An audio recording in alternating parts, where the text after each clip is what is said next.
I want to thank each and every one of you for coming out here tonight to arm yourselves with knowledge about a tool that's being covertly used to usher in what Adolf Hitler and George Bush termed New World Order, and that's mind control. I've enjoyed talking with quite a few of you earlier this evening pertaining to how mind control has affected some of you or some of your loved ones. Mind control is very prevalent in this country and around the world. These criminals that are in control of our country operate on the philosophy that secret knowledge equals power. Many government secrets and personal reputations were staked on the belief that I could not be deprogrammed to remember those things that I was supposed to forget. They were wrong. For as intelligent as these perpetrators are, they're limited in their thinking by their own immorality. They don't have wisdom. They don't think deep. And they never considered the strength of the human spirit. They never considered what would happen when a good man like Mark Phillips gained knowledge of their secrets and used them to restore a mind rather than control one. I know that I'm extremely fortunate to have survived my CIA, MK Ultra, White House, Pentagon level, trauma base, mind control victimization. Now that I'm in control of my own mind and ultimately my free will, I'm telling everything that I witnessed and saw and heard and photographically recorded behind the scenes of this New World Order effort. By telling their secrets, their power is eroding.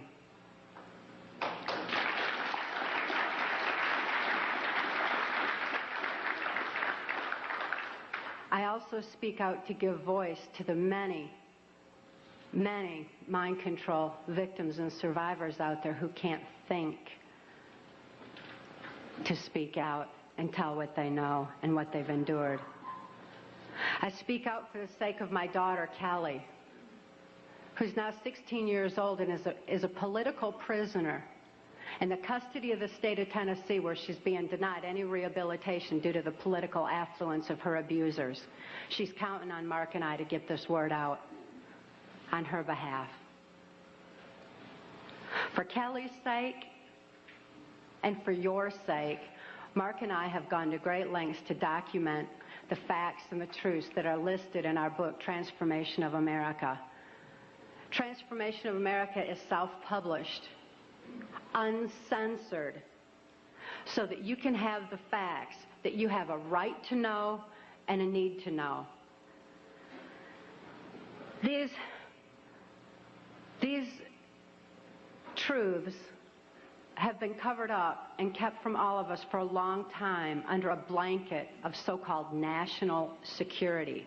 This is the same blanket of national security that has prevented us from obtaining justice despite the extensive evidences and documentation we have. We have over 27,000 documents and evidences. Government insider testimony, medical records, more than enough evidence for any legal procedure in this country, including congressional. But this blanket of national security has stopped us from obtaining justice. It's time for truth to prevail. It's time that these truths were brought to light for the sake of humanity as we know it. I'd like to begin by defining mind control by my experience. I realized that my experience was extreme, that the extensive, total robotic, absolute mind control I endured is more limited than the kind of mind control that's proliferating in society. Mind control has kind of a sliding scale where you've got the total robotic mind control on one side, and you've got mind control that's proliferating, such as in occultism in this country, Or Global Education 2000, where children are losing their freedom of thought and their ability to critically analyze. There's so many different aspects of society that are affected by mind control in varying degrees. It's imperative that this information get out. And as I explained my victimization, it certainly can be applied to all different facets of mind control and mind manipulation. And as Mark and I have heard so many, many times from people who have read the book and heard us speak out, that this is a thread that's tying things together. All of a sudden, this whole new world order is making sense. The erosion of constitutional values, the erosion of morality in this country, all of a sudden, it begins to make sense when we learn about mind control. I was born in 1957 in Muskegon, Michigan, to a multi-generational incest-based family. This means my father was sexually abused as a child, my mother was sexually abused as a child, and they were sexually abusing me. My father sexually abused me as far back as I can remember, and I've often heard him state that he began substituting his penis for my mother's nipple while I was still an infant. I tell you this so that you can understand that my sexuality was confused in infancy. It was put into an area of my brain that's much like survival, like eating and drinking would be. I tell you these facts so that you can be better armed and understand what's happening in society. And name names. Mark and I name names in our book, Transformation of America, not so that I can say, well, I was in the White House with so-and-so. I mean, I missed the whole glamour part. But this is so you know who the problem is and where these problems lie. The sexual abuse that I was enduring was so horrific that I developed dissociative identity disorder. This used to be termed multiple personality disorder, and I'm so glad they've changed it to dissociative identity disorder because it really more aptly describes the compartmentalization that occurs when a person endures trauma that is literally too horrible to comprehend. Even though I couldn't understand that what my father was doing was morally wrong, the pain and the suffocation of his abuse was so extensive that I developed dissociative identity disorder. It certainly was incomprehensible. There was no place for it in my mind to deal with such horror. Therefore, I developed a compartment in my brain, a little area behind amnesic barriers that was actually the neuron pathway shutting down in my brain in order to compartmentalize the memory of the abuse so that the rest of my mind could function normally as though nothing had happened. So if I'd see my father at the dinner table, I didn't remember sexual abuse. But as soon as he unzipped his pants, the part of me, that part in my brain that knew how to deal with that horrific abuse, the neuron pathways actually physically opened up so that that part of my mind could deal with my father again and again and again as needed. I certainly had a lot of experiences within that compartment that dealt with my father's abuse. But I didn't have a full range of perceptions. I had a very limited perception, a very limited view.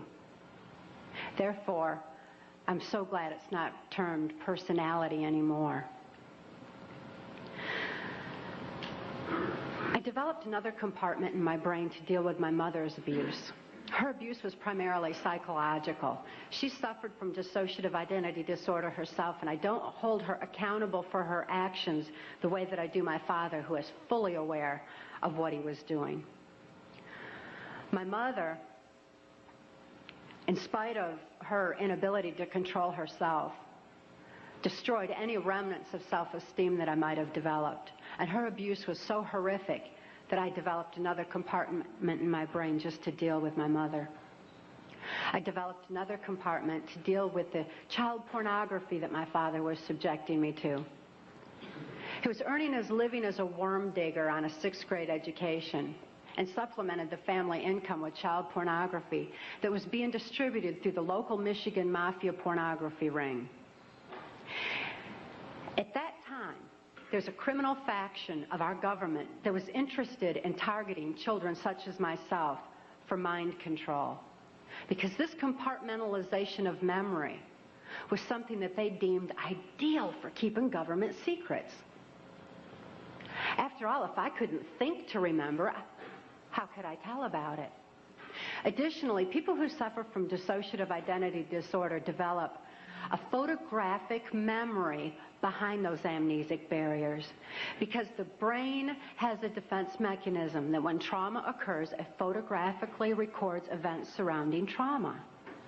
And an example of this would be that many of you who are old enough to remember, when John F. Kennedy was assassinated, most people know exactly where they were and what they were doing, because this was an event that traumatized the nation. And this exemplifies how the mind photographically records events surrounding trauma. So behind these amnesic barriers, I had a photographic memory, which the government deemed ideal for programming. That way I could deliver messages to and from government leaders, or in my case, also drug lords, who were involved in funding the black budget and funding the New World Order controls. They're interested in programming me so that I would deliver the messages verbatim. When I delivered messages, I delivered exactly what I was told, using the voice inflections of my abusers, with no conscious comprehension of what I was even saying. It was just a tape recorder just parroting out exactly what I'd been told.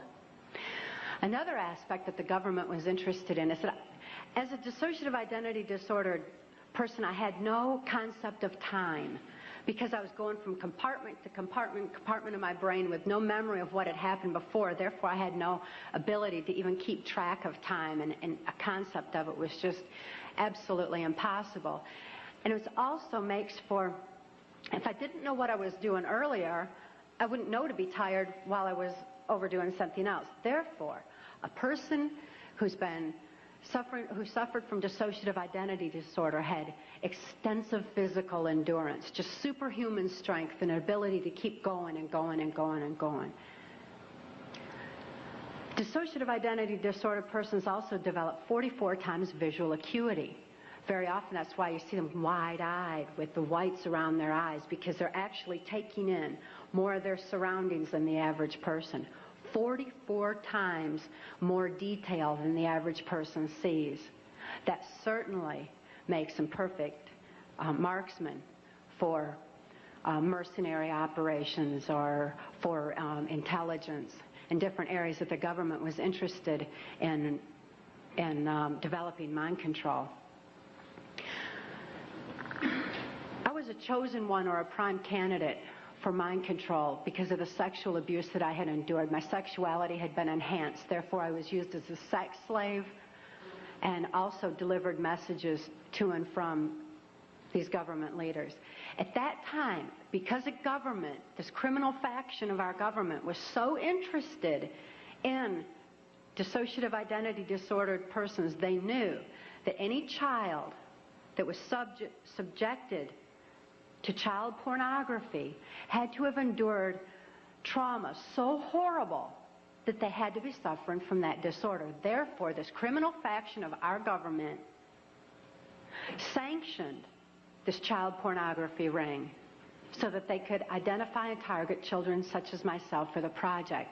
At that time, the politician, local Michigan mafia politician, the politician who was protecting this Michigan mafia pornography ring was a guy named Gerald Ford. This is the same Gerald Ford that went on to become the first unelected president of the United States. Gerald Ford, I never perceived his political affluence. I only perceived him as another abuser like my father, because Gerald Ford also sexually abused me as a child and sexually abused me right on through my mind control victimization until Mark rescued my daughter Kelly and I in 1988. Gerald Ford is not a pedophile per se. He's what I refer to as trisexual. He'll try anything. Any age, anybody, anytime, anywhere, just as long as he had control. Because he had a perversion of power. in addition to his interest in mind control. Therefore, it was Gerald Ford who came out to our house and explained to my father how to raise me in the project according to government specifications. My father had been caught sending this child pornography through the U.S. mails, and therefore he was approached and told that if he sold me into that project, that he would gain immunity from prosecution. My father remains free from prosecution to date for so-called reasons of national security. My father thought it was just absolutely wonderful and immediately sold me into the project. He felt like the government condoned child abuse. So did I. I certainly felt like the government did. And my father went on to have 5 more children to raise in the project, so there were 7 of us in all. The rest are still awaiting freedom. Once my father agreed to sell me into the project, I was taken routinely to Mackinac Island, Michigan, which is a political retreat where the Michigan governor's mansion is located. It was a bohemian grove of sorts where politicians met and discussed New World Order controls, where they discussed mind control of the masses, mind control in the school systems, how to use occultism as a trauma base. One of my sexual abusers at that time was the Prime Minister of Canada, Pierre Trudeau.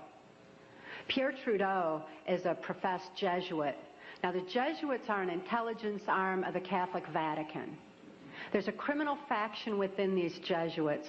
I'm certainly not saying all Catholics are bad, nor am I saying all CIA is bad or all politicians. There's good and bad in everything. But nevertheless, Pierre Trudeau represented this criminal faction of the Catholic Church, of the Jesuits, who believed in mind control of the masses because they wanted to be the one world church in the New World Order. The money that was being brought in through the church was funding New World Order controls. And he firmly believed in mind control. Another sexual abuser of mine was then Michigan Senator and later U.S. Congressman Guy Vanderjagt. This is the same Guy Vanderjagt that went on to head the Republican National Committee that put George Bush into the office of president. It was at Mackinac Island, Michigan, when I was 13 years old, that I was dedicated to the senator who had become my owner in this mind control project. That's U.S. Senator Robert C. Byrd. Senator Byrd is a Democrat from West Virginia.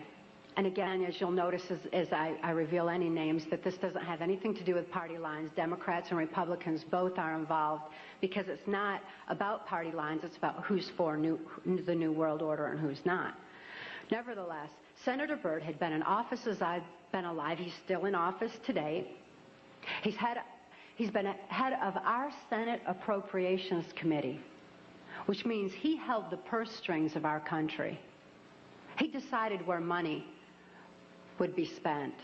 And I know from having witnessed and experienced and saw so much behind the scenes that Senator Byrd was appropriating money in directions that would allow for New World Order controls. Not only that, but my father, for having sold me into this project, was granted a lucrative military contract for making camshafts for military automobiles and all. My father became extremely wealthy on his 6th grade education. Senator Byrd, as my owner, would decide where I should go, when, what operations I would be forced to carry out during the Reagan-Bush administration, what places I should be taken specifically for mind control programming. Senator Byrd directed all of my activities. Also around that time, I'd made my first communion in Muskegon's St. Francis de Sales Church. Having made my first communion, I also endured an extra ritual after that was referred to as the rite to remain silent. That's R-I-T-E, as in ritual. This involved Congressman Vanderjagt and the head of our church at that time, a Father Don. And they subjected me to an occult blood ritual. This was so horrific. It was this reversal of the Catholic Mass. It confused my mind because when a person's operating on a subconscious level because they're so traumatized that consciously there's no place for what they're enduring, the subconscious mind has no ability to discern and to question and to reason the same way that the conscious mind does. And this reversal of the Catholic Mass into occultism just made it all seem to run together in my mind. It was absolutely horrific. This blood ritual was so horrible that my mind readily accepted the mind manipulation that I endured afterwards, a hypnotic language, the neuro-linguistic programming, mind control programming, that actually changed the way that my brain was functioning. So that, you know that part of my brain that I said would open up to deal with my father's abuse again and again? They changed that so that they decided when, where, and how that particular compartment of my brain would be opened and accessed. And they replaced the triggering mechanism with hypnotic codes, keys, and triggers, hand signals. There's also phone tones that can also open those neuron pathways and give access to the compartmentalized memory as well. They replaced that at that time. And this was with this right to remain silent. I also had a silence in my head after that, because up until that time, I heard, it was just my own voice, but I heard my voice arguing back and forth with all these different perceptions and from the different compartments in order that I could formulate some kind of a decision about things. I remember before the right to remain silent that I had some free thoughts of my own, and I had hoped for a place in the world where people didn't abuse each other. I'd hoped to have 10 children that I knew would be at least 10 children in this world that weren't abused. I'd hoped for those things, but with the right to remain silent, I lost my capacity, my ability for free will thinking. I lost my ability to even hope anymore. I lost all free will entirely. This right to remain silent silenced this argument that always went on in my head, and instead, all I ever heard from that point on was the voices of my abusers directing me, telling me exactly what it was I was supposed to do. I could only robotically follow those instructions and carry them out. By the time I was ready for high school, Senator Byrd ordered that I be sent to Muskegon Catholic Central High School. At that time, there was an enormous emergence of information. The Catholics had long since learned the effects of trauma on the human mind. They'd learned it and kept records of it for so many years, with such things as the Spanish Inquisition and other aspects where people who didn't follow the belief systems were wiped out. The Crusaders had also recorded a great deal of information pertaining to trauma on the human mind. This information was being merged with the Hitler-Himmler research that the CIA had taken and had been advancing on. The combination of the merging of the information was very powerful. And Muskegon Catholic Central was a place where this information was being brought together. It was at Catholic Central that the very basis, the very groundwork for Global Education 2000 was being implemented. This is Goals 2000, outcome-based education. There's many different names for the program that's being implemented in our school systems. It's being forced on our children by the federal government. Global Education 2000 was designed to increase our children's learning capacity while decreasing their ability to critically analyze. That way they would just readily accept whatever they were told without any question and just take all the information in. At Catholic Central, I got straight A's. I did really good in school because I was photographically recording everything in class. I endured occult ritual in the school chapel, as did numerous other students in the school. I certainly wasn't the only one. As a matter of fact, by that time, I really thought the whole world was involved in this kind of abuse. By then, my whole environment was saturated with it. This occultism, this trauma, created the photographic recording of all that I learned in school. Of course, I had no ability to critically analyze it or to creatively use it in any way, but the information was sure in there. It was while I was at Catholic Central that Gerald Ford went into the office of president. I had been conditioned by that time to believe that I had no place to run and no place to hide. This is a phrase that's used to lock in mind control victims of varying levels. That there's no place to run, no place to hide. We're watching you. I certainly felt like I had no place to run and no place to hide. Who would I turn to? I couldn't turn to my parents. I couldn't turn to my church. Couldn't turn to my school. Couldn't turn to the local politicians. And now I couldn't even turn to the President of the United States. I truly felt locked in, which is exactly what they wanted for total control of my mind. Of course, since then, I've learned otherwise. And Mark wisely taught me while I was in the deprogramming process that I did have a place to run.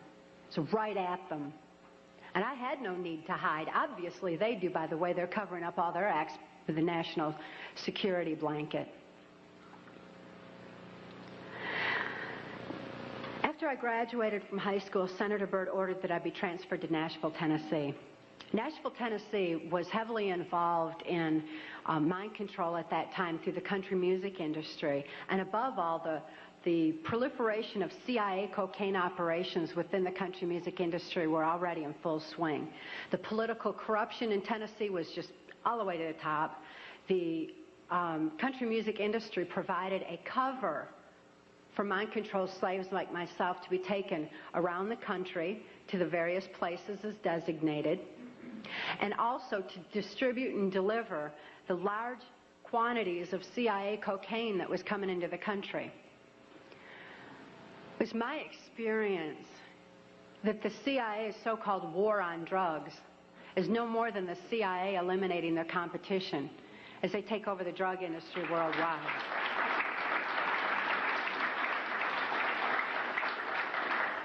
They took their war on drugs to our street corners and turned our streets into a bloodbath. The country music industry provided the cover for distributing the cocaine, so Senator Byrd wanted me to be within the country music industry. Besides that, he fancied himself an entertainer of sorts, and he fiddled on the Grand Ole Opry from time to time. When I was first sent to Nashville, he was playing on the Opry that night, and he had a musician behind him, a guy named Wayne Cox. Wayne Cox later told me that playing music behind Senator Byrd wasn't the only way that he backed him, but that he backed him politically as well. After the Opry that night, I endured an occult ritual again. Occultism is oftentimes used as a trauma base for mind control. Who can comprehend that kind of a trauma? Blood ritual is absolutely horrible, and it's a perfect trauma base for mind control, for the compartmentalization of memory. I witnessed Wayne Cox murder a railroad bum down at Nashville's Union Station. It was abandoned at that time, and there were bums around, and he shot him right between the eyes and cut off both of his hands, which was Cox's MO for murder.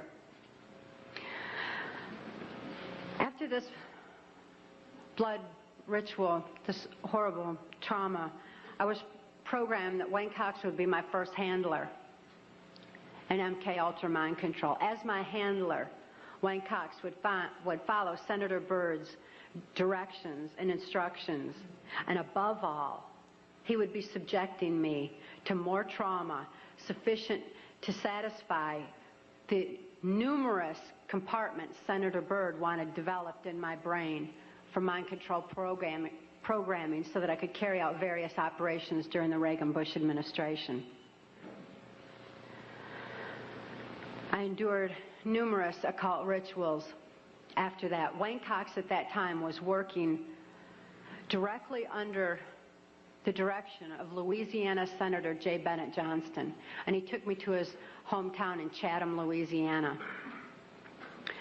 J. Bennett Johnston at that time was heavily involved in mind control operations because he was running a band of mercenaries out of Louisiana. At that time, this band of mercenaries were going in and out of South America.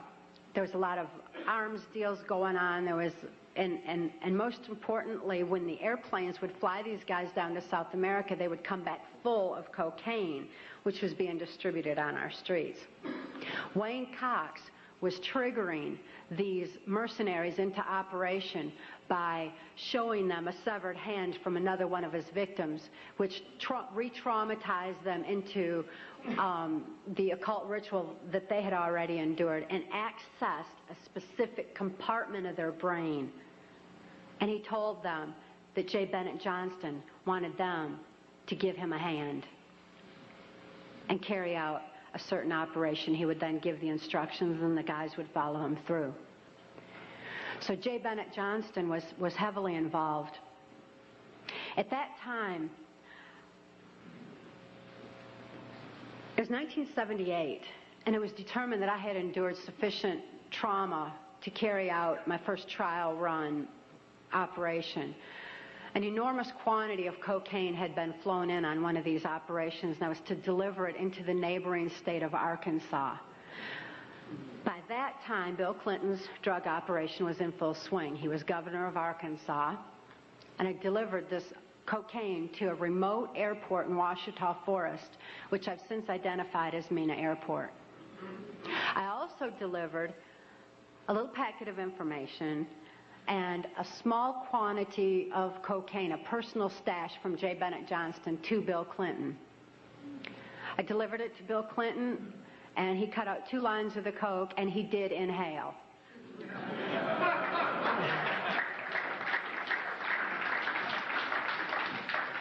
That certainly wasn't the only time I saw Bill Clinton using cocaine.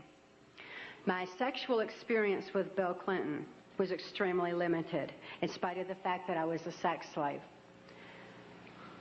It was my experience that Bill Clinton is bisexual, leaning far more towards a homosexual end. All I've ever seen him involved in was a homosexual activity, with very limited experience with him myself. Whereas my experience was much more prevalent with Hillary Clinton, because Hillary is also bisexual, leaning more towards a homosexual end, and it was she who accessed my sex programming to fulfill her perversions. Around this same time, J. Bennett Johnston subjected me to some other mind manipulation that involved, instead of an occult theme, an alien theme. Now these guys who are manipulating my mind and programming me for mind control purposes claimed, and these criminals in control of our country as well, claimed to be gods, demons, and aliens, in order that I feel totally helpless, in order that I felt like they were beyond my realm to affect. And it certainly worked at that time. J. Bennett Johnston told me that he was an alien. He told me that he had been part of the Philadelphia experiment, and when the ship disappeared, it came back a spaceship. This is in keeping with kind of an air-water mirror theme that NASA uses quite frequently, a reversal, because, again, the subconscious mind doesn't have any reasoning capacity. J. Bennett Johnston then showed me, through his office at General Dynamics, a then top secret stealth. Here was this triangular stealth that wasn't in any of the school books, wasn't being talked about anywhere, wasn't out in the newspapers or anything else. It was being withheld. It was still a top secret weapon system. But I saw this triangular stealth. It looked like a spaceship to me. I'd never seen anything like that. And everything that J. Bennett Johnston was doing and he was involved in certainly was alien to me. So it was easy for me to accept the idea that what was happening was in fact being perpetrated by aliens. I'm not saying that there's no such thing as aliens. That would be foolish of me to even say anything like that at all. But what I am saying is that it was my experience that these were people claiming to be aliens. If there's a reality out there pertaining to any alien influence, we need to sort out the government misinformation and disinformation and mind manipulation techniques that they're using. I know for a fact that the plan is to make all of us feel totally helpless, that what's happening is beyond our realm to affect because we've been taken over by aliens, that our Independence Day is dawning. So beware of that. Understand that those criminals have been keeping information and technology from us under their blanket of national security. They are 25 years ahead of us at least, technologically. Can you imagine what they've got now? 25 years ahead? What's happened that you're aware of in the last 25 years? Microwave ovens, we've got computerization, and they've had access to all of that to continue their own advancements. They're way ahead.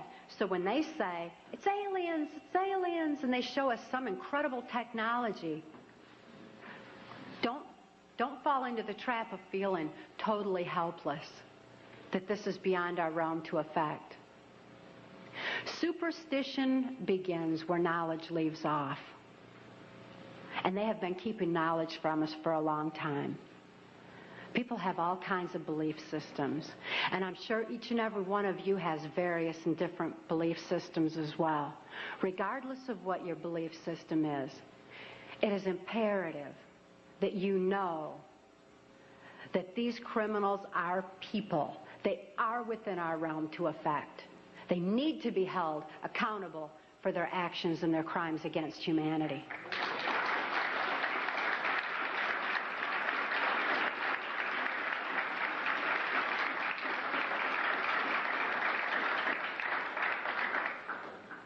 It was 1980 and my daughter Kelly was born. She was born directly into the MK Ultra Mind Control Project on a much higher level, a more sophisticated technological level than I was subjected to. In addition to trauma, she was subjected to harmonic mind control programming on NASA installations literally since birth, before her brain even had a chance to form. As soon as Kelly was born, Senator Byrd figured I'd been traumatized enough by that time and ordered that we be transferred back to Nashville, Tennessee to carry out operations during the Reagan administration. By being within the country music industry, we had a second handler. His name was Alex Houston. Alex Houston is a ventriloquist, stage hypnotist in the country music industry. Above all, he carries out criminal covert CIA operations that fund the black budget. And this certainly included bringing in large quantities of cocaine and distributing them through the United States, Canada. He was working at that time and provided a cover for me to be taken throughout the United States, Canada, Mexico, and the Caribbean for these criminal covert operations. As my handler, he took me to various military and NASA installations for mind control programming for specific operations that I was forced to participate in. These operations that I won't have time to get into tonight are detailed in our book, Transformation of America. And they involve such leaders as the President of Mexico at that time, De La Madrid, and Vice President Salinas. It was my experience that in 1984, there's a CIA trauma base, near-death trauma center that's located in Lampe, Missouri.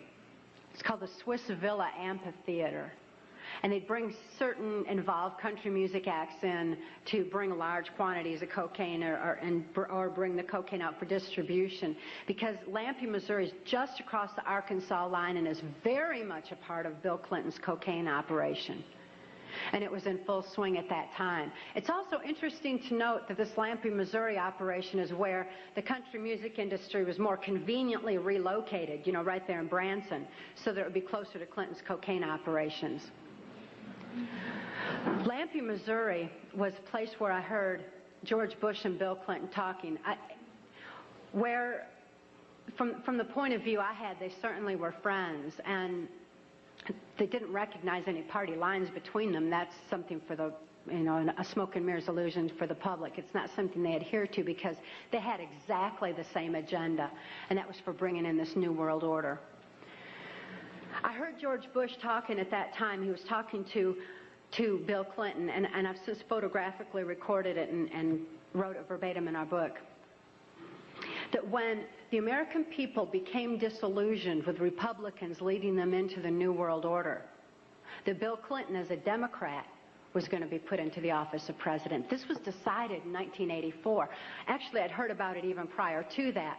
But that, as of 1984, they were already discussing it as an absolute fact.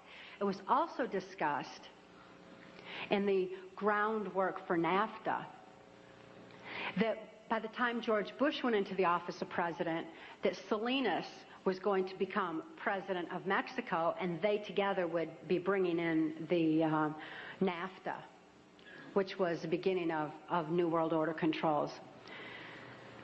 I was forced to participate in the criminal groundwork for NAFTA, the opening of the Juarez-Mexican border to the free trade of drugs, free trade of our nation's children.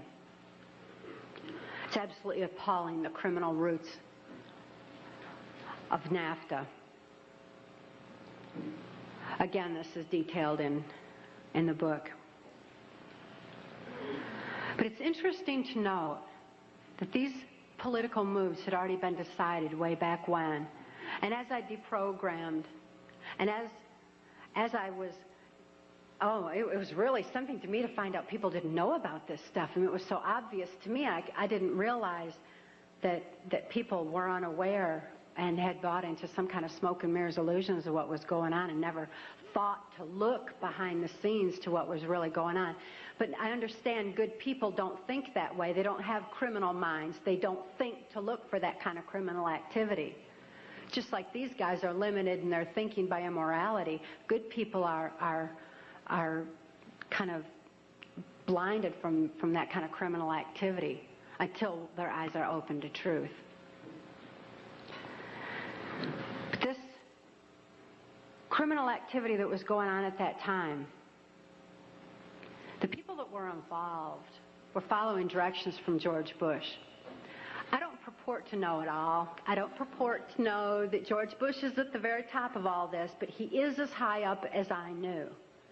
It was my experience that Ronald Reagan answered to George Bush, not robotically, not under mind control, but willingly, because George Bush was respected for what he knew about bringing in the New World Order. Consider his past. George Bush first began with the United Nations. Then he went on to head our CIA. Then he ran our country through 3 administrations that I'm aware of, the Reagan administration, his administration, and the Clinton administration, because Reagan and Clinton both answered to him. Mexican President de la Madrid answered to him and knew that Salinas was to be coming into power, and Salinas had more influence in Mexico at that time than de la Madrid, that, as far as my experience was concerned. Also, Saudi Arabian King Fahd followed orders from George Bush, as did the Prime Minister of Canada, Brian Mulroney. In 1983, I heard Ronald Reagan and Brian Mulroney discussing the New World Order. Senator Byrd had acted in the capacity of a pimp and prostituted me to Reagan, and I was present at this White House cocktail party. Now, Ronald Reagan certainly provided a wonderful smoke and mirrors illusion for all of us. For those of you who don't want to believe that he's involved in this, he told you he's an actor. And he did a real good job of it for a long time. That was his role. That's what he was supposed to do. Nevertheless, I heard Ronald Reagan telling Brian Mulroney that he believed the only way to world peace was through mind control of the masses. I know from experience there's no peace of mind under mind control. And I wonder at a world peace where people don't have peace of mind. Mind control, the ramifications of mind control are far-reaching, because I also know that under mind control there's no free thought. Without free thought, there's no free will. Without God-given free will, there's no soul expression. What kind of a world peace can we have without any free will or any soul expression, without any spirituality? Mind control needs to be exposed in order that people maintain their freedom of thought, in order that people maintain their free will and have that spiritual expression, because of spirituality, when people have soul and spirituality, they're going to be acting in a capacity of love anyway. That is where world peace is. Not mind control.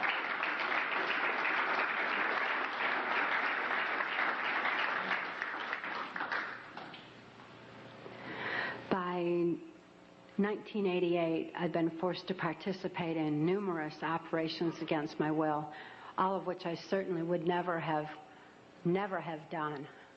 I guess if I had had any part of me that was willing to do anything like that, mind control would not have been necessary. I'm appalled at what I was forced to participate in, but I am relieved that this information's getting out, that people are passing the book Transformation of America hand in hand, hand to hand, so that hand in hand we can take back our country. This information is information that you have a right to know and a need to know, and their controlled medias are not going to suppress truth. Truth prevails.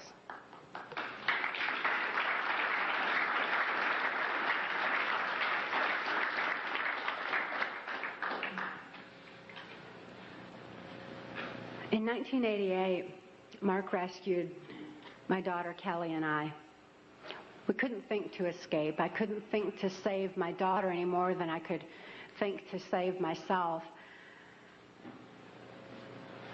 And all those childhood hopes and dreams were certainly hadn't come to fruition.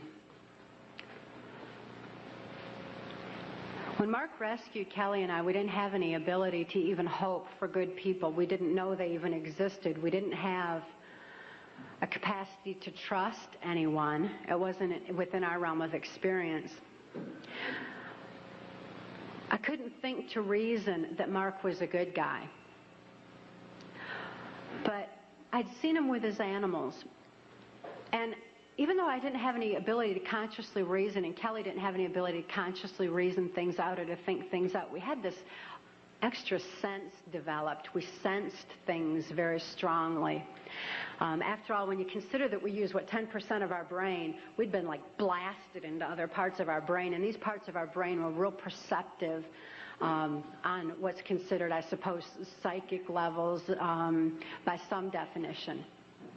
When we had a sense for things, kind of like the animals did. And we noticed that the animals loved Mark. He had these raccoons that he'd rescued. He had 3 raccoons, and they all loved him, and they hugged him, and they wrapped their arms around his neck, and they patted on his face and kissed him. And, that was really a neat thing for us to see, because we had only seen our animals abused. We lived on a farm. We had lived on a farm, and we had dogs and cats and horses and cows and guineas and chickens and all kinds of animals, all of which Alex Houston tortured or killed to keep us in line to, if we didn't do this, this would happen to our pet. And we loved our animals. Please bear this in mind, that people who abuse children oftentimes abuse animals. If you see someone abusing an animal, keep your eyes open, look further, make sure those kids are safe.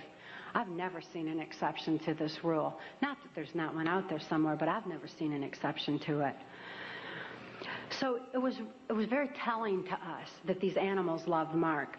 Additionally, when he came in and rescued us, I mean, here we were under the gun of the CIA. Everything was very precarious, to say the least.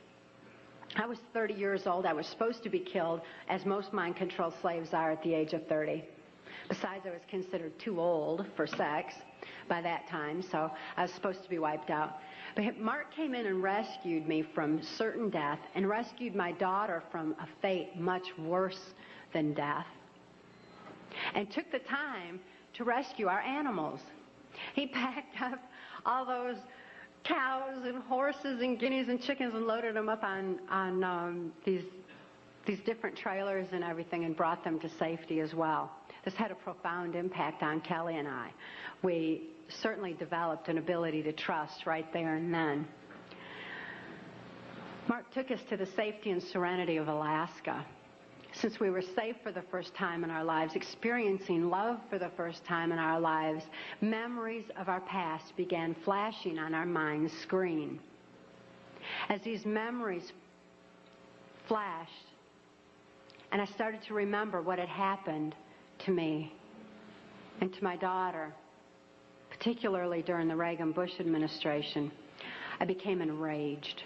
I was enraged at what my daughter had been through, the tortures I'd endured, and what the plan was for humanity as a whole. I'd have been blinded by that rage, immobilized by that rage, if it weren't for Mark's wisdom in telling me that the best revenge is total recovery. Because through total recovery, by photographically recording all those events, I could expose these people for exactly what they are, for what their plans are, for what I witnessed behind the New World Order. Be able to get help for my daughter, who was in desperate need of help at that particular time. So I began writing out my memories. By writing out my memories, I used a different part of my brain than verbalizing. It bypasses emotion.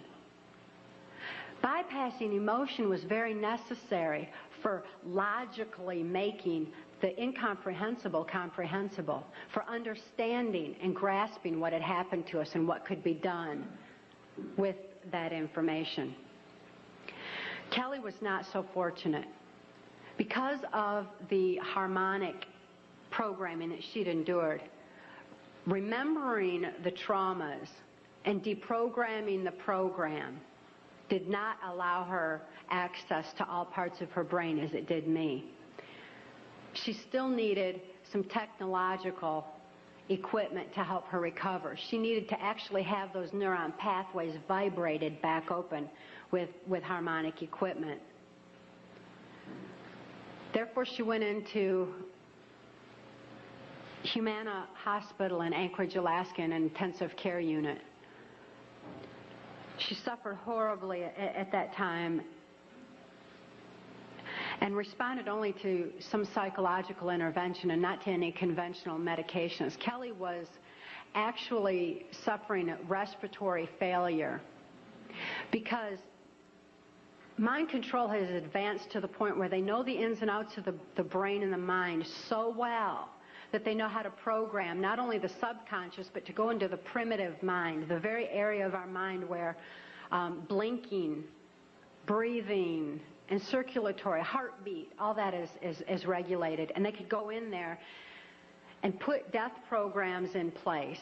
In my daughter's case, it was respiratory failure, so that in the event that she ever had cause to remember, which they never expected could happen, but in espionage, that can happen. We've heard of that, where the brainwashed and where they have the memory accessed. So they wouldn't have to take the old cyanide pill anymore like they used to, like spies used to. Instead, they would just simply go into respiratory failure, circulatory failure, and no information would be released at all. There was no chance of the information getting out that way. Since my daughter was being raised was genetically and mind controlled, being brought up to be in espionage, she had that program in place and it went into effect. Because of the medical attention that she needed, she was she became quickly thrust into the illegal and immoral custody of the state of Tennessee, where she remains today. The violations of laws and rights that proliferated in her so-called legal case were extensive. We had one clean district attorney that went in and told the judge that he was violating constitutional rights and human rights in my daughter's case, and cited law after law after law, and the judge interrupted him and said, but laws do not apply in this case for reasons of national security. This certainly raises a question. What does national security have to do with a documented, validated, and proven rape and molestation of a child's mind and body?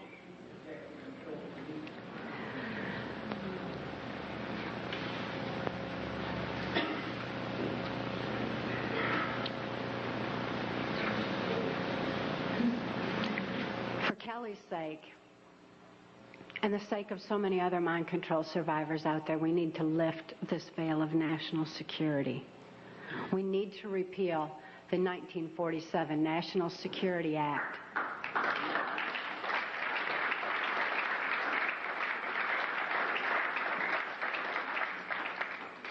This is a national security that's threatening the security of our nation when it covers up such crimes against humanity as mind control, when it covers up the CIA's so-called war on drugs, when it covers up the selling out of our country to New World Order controls.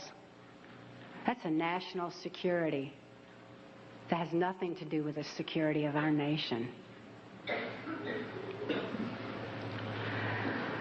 This national security has kept information pertaining to mind control for all of you for far too long. We've got to get this information out. We've got to arm others with knowledge on mind control, because knowledge is our only defense against mind control.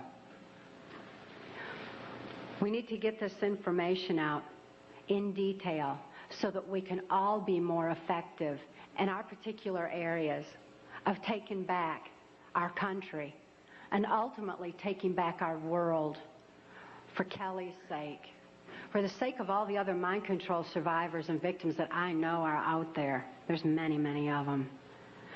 And for the sake of humanity as we know it. It is truth that sets us free. Please help us spread the word. Thank you.